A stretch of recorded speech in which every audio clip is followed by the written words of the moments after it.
ਚੰਡੀਗੜ੍ਹ ਨਗਰ ਨਿਗਮ ਦੀਆਂ ਚੋਣਾਂ ਦਾ ਬਿਗਲ ਵੱਜ ਚੁੱਕਿਆ ਹੈ ਤੇ ਸਾਰੀਆਂ ਸਿਆਸੀ ਪਾਰਟੀਆਂ ਵੱਲੋਂ ਉਮੀਦਵਾਰ ਮੈਦਾਨ ਦੇ ਵਿੱਚ ਉਤਾਰੇ ਜਾ ਰਹੇ ਨੇ। ਲੇਕਿਨ ਅਸੀਂ ਗੱਲ ਕਰਦੇ ਹਾਂ ਕਿ ਬੀਤੇ 5 ਸਾਲਾਂ ਦੇ ਵਿੱਚ ਕਿਸ ਵਾਰਡ ਦੀ ਕਿੰਨੀ ਕੁ ਤਸਵੀਰ ਬਦਲੀ। ਨਗਰ ਨਿਗਮ ਚੋਣਾਂ ਦੇ ਵਿੱਚ ਲੋਕ ਕੌਂਸਲਰਾਂ ਨੂੰ ਚੁਣਦੇ ਨੇ ਤੇ ਇਹ ਕੌਂਸਲਰ ਇੱਕ ਵਾਰ ਚੁਣ ਕੇ 5 ਸਾਲ ਤੱਕ ਉਸ ਵਾਰਡ ਦੀ ਰੱਖ ਰਖਾਵ ਕਰਨ ਦਾ ਵਾਅਦਾ ਵੀ ਕਰਦੇ ਨੇ। ਆਓ ਚੱਲਦੇ ਹਾਂ ਅਸੀਂ ਵਾਰਡ ਨੰਬਰ 3 ਦੇ ਭਾਜਪਾ ਕੌਂਸਲਰ ਰਵੀਕਾਂਤ ਸ਼ਰਮਾ ਦੇ ਵਾਰਡ ਦੇ ਵਿੱਚ, ਜੋ ਕਿ ਅਜੇ ਮੌਜੂਦਾ ਮੇਅਰ ਵੀ ਨੇ।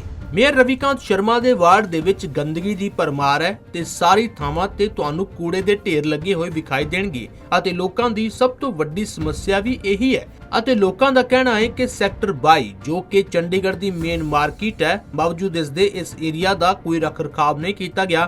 ਹਾਲਾਂਕਿ ਕੌਂਸਲਰ ਰਵੀਕਾਂਤ ਸ਼ਰਮਾ ਜੋ ਕਿ ਮੌਜੂਦਾ ਮੇਅਰ ਵੀ ਨੇ, ਉਹਨਾਂ ਵੱਲੋਂ ਚੋਣਾਂ ਦੇ ਵਿੱਚ ਬਹੁਤ ਵੱਡੇ ਵਾਅਦੇ ਕੀਤੇ ਗਏ ਸੀ। सर ये हाल है भाजपा सरकार दा कि ग्राउंड दे विच इन्ना बुरा हाल है इस टाइम, कोई सफाई करन वाला नहीं आंदा, कूड़े ढेर लगे ने।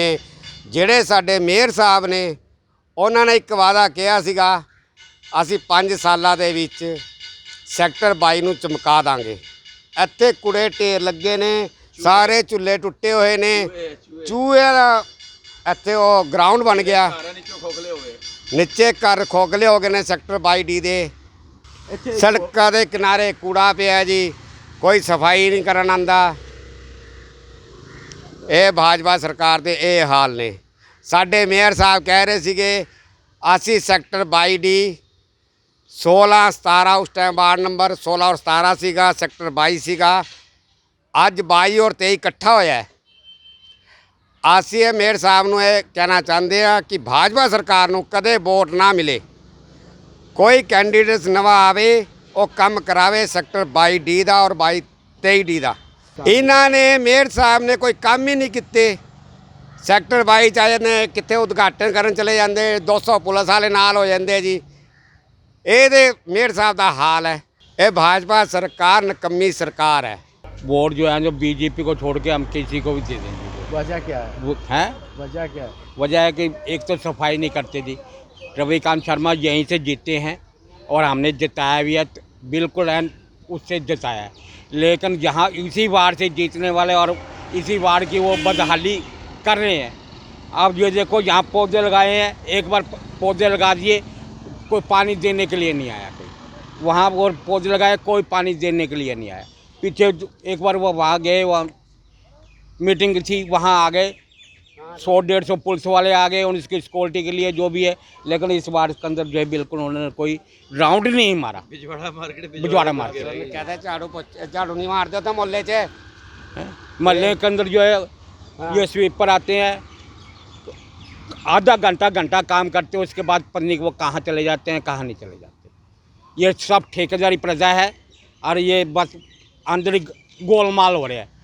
खर्चा जो MC दिखा रही है लेकिन हिसाब सारा है जी। पार्क ये पीछे देख लो, पार्क को ये देख लो, वो पार्क देखो, चूहे घूम रहे हैं, चूहे घूम रहे हैं आपके सामने। यहाँ पे सफाई के मामले में, देख रेख के मामले को, जो यहाँ पिछली बारी कैंडिडेट रविकांत शर्मा जी जो आज मेयर भी हैं चंडीगढ़ के, उन्होंने एक भी इस वार्ड को बिल्कुल भी नहीं देखा। किसी के मोहल्ले में, किसी के मार्केट में बिल्कुल भी नहीं गए और ना इन्होंने कोई सफाई का ध्यान रखा। इधर आप देखो ये कूड़े के ढेर लगे हुए हैं। ये मेन रोड है 22 सेक्टर का, पूरे सेक्टर को कवर करता है। उस पर भी कूड़े के ढेर लगे हुए हैं। बिल्कुल भी नहीं उन्होंने कोई काम किया, ऐसा कोई अच्छा काम नहीं किया जिससे कि पब्लिक खुश हो सके, ये सेक्टर वासी खुश हो सकें, जिसमें कि मैं भी हूँ, सेक्टर वासी हूँ और इतने साल से भी यहाँ से यहीं पे रह रहा हूँ। लेकिन कोई भी काम ऐसा नहीं हुआ जिससे कि हम उनकी जय-जयकार करें। हम चाहते हैं कि अब की बारी कोई भी कैंडिडेट आए लेकिन बीजेपी से हटकर आए। बीजेपी के कैंडिडेट ने कुछ नहीं किया, समझे जी, गांव के वास्ते किया ना जी, ये सेक्टर के वास्ते कुछ नहीं किया।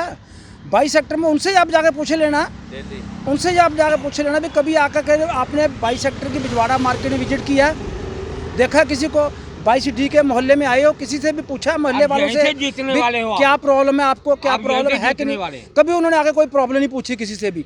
उनका फर्ज बनता था पूछने का, वो एक बारी भी नहीं आए मोहल्ले में। महंगाई आसमान छू गई है। वहाँ मोदी जी रोज़ भाषण देते हैं, ये कर दिया वो कर दिया। वो यूपी के वास्ते सिर्फ एक आदमी के पीछे लगे हुए हैं, योगी के पीछे। योगी मुख्यमंत्री यूपी के पीछे लगे हुए हैं, बाकी हिंदुस्तान को उनको कोई लेना देना नहीं है।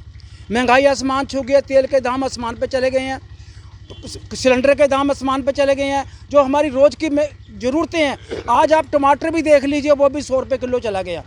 तो क्या करेगा इंसान, बोलो? आम आदमी क्या करेगा? लोगों को कहते बड़ा दुख होता है इस बात का, हमें बहुत ही दुख होता है। रोटी दे रहे हैं, कनक दे रहे हैं, बड़ी उम्मीदें थी हमको बीजेपी पार्टी से, बहुत उम्मीदें थी मोदी जी से भी, लेकिन कुछ नहीं हुआ। इन्ना ही नहीं, चंडीगढ़ ਦੇ ਸੈਕਟਰ 22 ਦੇ ਪੈਟਰੋਲ ਪੰਪ ਦੇ ਸਾਹਮਣੇ ਵੀ ਤੁਹਾਨੂੰ ਕੂੜੇ ਦਾ ਢੇਰ ਲੱਗਿਆ ਵਿਖਾਈ ਦੇਵੇਗਾ ਤੇ ਇਹ ਤਸਵੀਰ ਰੋਜ਼ਾਨਾ ਹੀ ਵੇਖਣ ਨੂੰ ਮਿਲਦੀ ਹੈ। ਅਜਿਹਾ ਲੱਗਦਾ ਹੀ ਨਹੀਂ ਕਿ ਇੱਥੇ ਰੋਜ਼ਾਨਾ ਕੋਈ ਸਫਾਈ ਹੁੰਦੀ ਹੋਵੇਗੀ ਤੇ ਜੇ ਸਫਾਈ ਹੁੰਦੀ ਵੀ ਹੈ ਤਾਂ ਇਹ ਕੂੜੇ ਦੇ ਢੇਰ ਕਦੇ ਉਠਾਏ ਨਹੀਂ ਜਾਂਦੇ। ਇਸ ਤੋਂ ਬਿਨਾ ਕੋਈ ਵੀ ਪ੍ਰੋਜੈਕਟ ਦੀ ਅਸੀਂ ਜੇ ਗੱਲ ਕਰੀਏ ਤਾਂ ਸੈਕਟਰ 22 ਦੇ ਵਿੱਚ ਵੇਖਣ ਨੂੰ ਨਹੀਂ ਮਿਲਿਆ।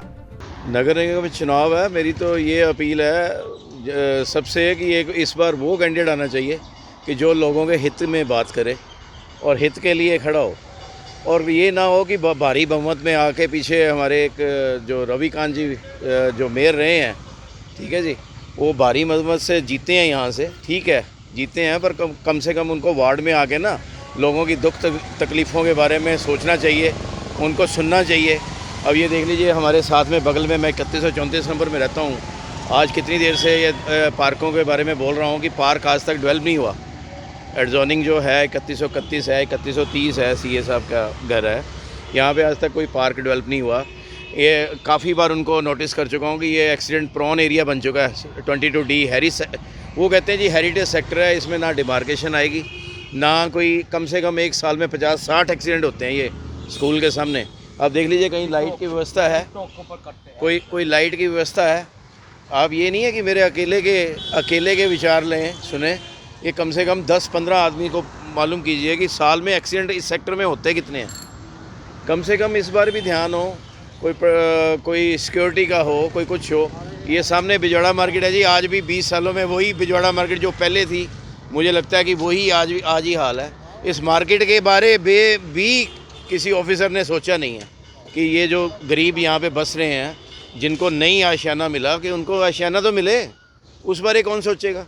जो इस वार्ड में रविकांत जब बने जिला, उसके हिस्ट्री में बहुत बुरा हाल हुआ है, रोडों की स्थिति खराब हुई है, पार्कों के जो ये खेलने के लिए होते हैं बच्चों के, वो टूटे हुए हैं। जब से ये रविकांत मेयर बने, इस वार्ड में बहुत बुरा हाल हुआ है, बीमारी को बहुत ज़्यादा नोता हो रहा है सर। ये बीमारियों के अलग अलग ढेर लगे हुए हैं इस वार्ड में। जब से ये रविकांत यहाँ वार्ड में मेयर बने हुए हैं, जब से बीमारियों का यहाँ खजाना भरा हुआ है। बीजेपी ने बहुत बुरा हाल किया है, समाज में, व्यापारी में, किसानों का, सब इसके खिलाफ है। मोदी जी तो हम भाजपा उनके हमने वोट पाई, मोदी जी को जिताया है, लेकिन हमें नहीं ये पता था कि यहाँ के मेयर जो इतनी महंगाई होएगी, इतना बुरा हाल होएगा। हम तो दुखी हो गए भाई, मैं बीजेपी को वोट नहीं डालेंगे आज के बाद। क्यों नहीं डालेंगे? महंगाई इतनी कर दी सर, हर एक जगह महंगाई, तेल महंगाई, कूड़ा के ढेर लगे हुए जगह जगह, देखो सड़कों पे लगे हुए हैं, झूले टूटे हुए हैं, सब जाके बुरा हाल है। जो इस वार्ड में रविकांत जब बने जिला, उसके हिस्ट्री में बहुत बुरा हाल हुआ है, रोडों की स्थिति खराब हुई है, पार्कों के जो ये खेलने के लिए होते हैं बच्चों के, वो टूटे हुए हैं। जब से ये रविकांत मेयर बने, इस वार्ड में बहुत बुरा हाल हुआ है, बीमारी को बहुत ज़्यादा नोता हो रहा है सर। ये बीमारियों के अलग अलग ढेर लगे हुए हैं इस वार्ड में। जब से ये रविकांत यहाँ वार्ड में मेयर बने हुए हैं, जब से बीमारियों का यहाँ खजाना भरा हुआ है। बीजेपी ने बहुत बुरा हाल किया है, समाज में, व्यापारी में, किसानों का, सब इसके खिलाफ है। जगबानी टीवी ਲਈ ਚੰਡੀਗੜ੍ਹ ਤੋਂ ਭਗਵਤ ਸਿੰਘ ਦੀ ਰਿਪੋर्ट।